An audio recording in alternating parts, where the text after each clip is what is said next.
What's up, guys? Welcome back to another episode of Lime Football, and today's video is going to be on the Big Mike pass set.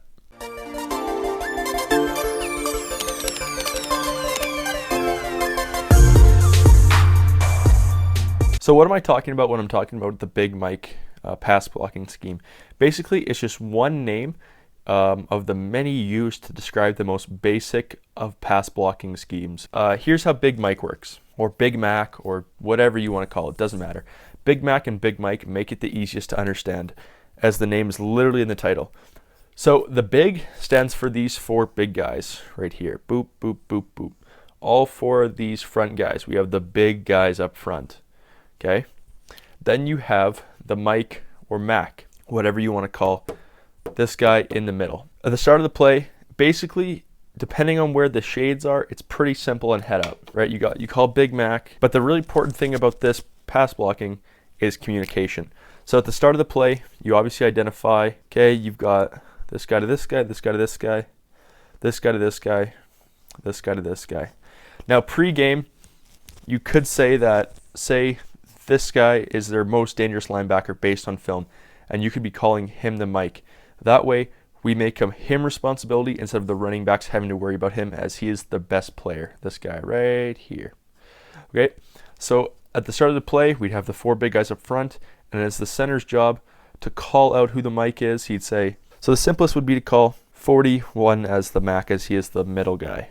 So he'd call 41 as Mac. That makes him his responsibility. Now remember, we're not running upfield because it is a pass, but I'm just putting that to show that's his responsibility. So that's basically it. We got 5 O linemen, 4 D linemen, and 1 linebacker. 5 for 5, we're good.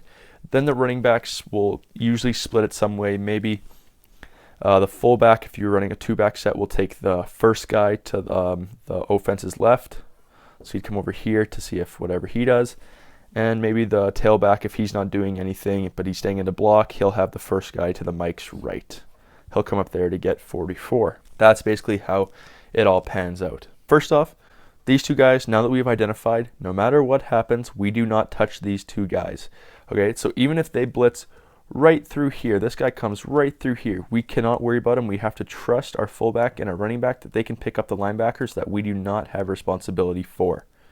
All we have to worry about is these 4 guys and this guy right here. It's not a zone protection. It's just strictly man. Okay. Now, I know it looks easy saying, okay, we have these 4 guys, this for this, simple. But what if he blitzes over through here, like this? He comes through there.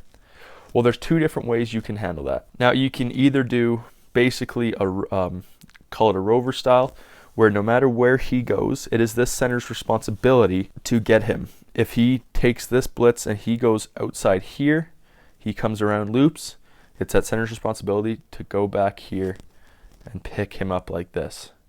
Now, one of the issues with that, though, is it leaves this big hole right here, which if they watched your film and saw that you did a lot of, kind of rover style for the center, they could then send him right through the middle.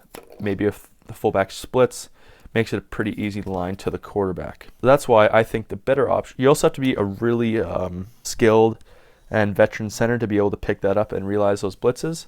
So I think the better option is just a switch off. So how it would work, say we have these 2 guys right here. It works the same as any double team, where it's usually on any double team, say we have a double team here, we're both coming up to here, we're getting this guy, and we're climbing to this linebacker.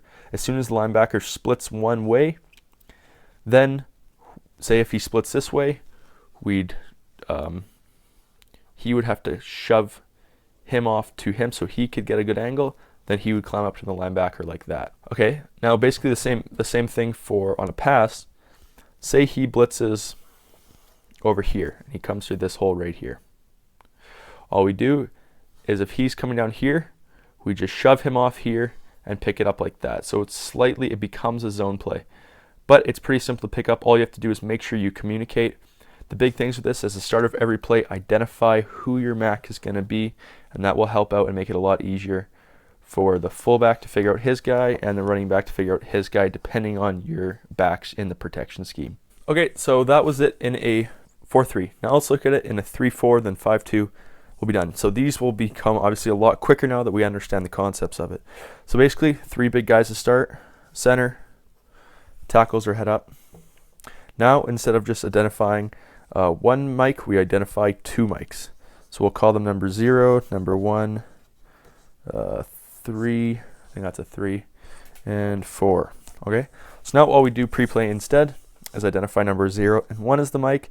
They'll become their responsibility, his responsibility if he steps up. If he doesn't steps up, it's just about seeing who needs help. And now, same thing for the fullback and running back. Fullback, say he always goes 1 to the left of the mic.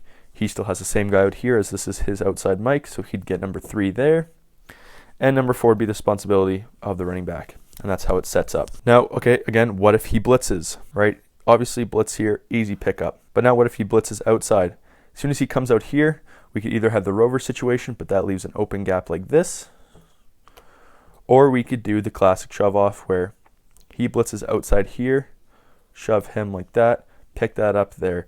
That way it doesn't create as big of a gap inside here, although it does look like it on the whiteboard. It isn't that big in a game though. Now the simplest of the Big Mac protection is a 5-2, all right? They have 5 big guys, we have 5 big guys, that's it. It's a 1v1 situation, you got your own man. This video isn't about stunts, so I won't cover the one-on-one stunts in this, but it basically you have one guy here, that's all you have to worry about. There's 2 linebackers, 2 running backs. Then it would basically be, maybe they identify the most left linebacker as the fullback still, most right linebacker as the running back, and yeah, so super simple. So I hope you guys enjoyed that video today. If you liked that video, please hit that like button. If you really liked the video, don't forget to share it as it is a big help to me. If you're new here, don't forget to subscribe as I put out 3 videos every single week.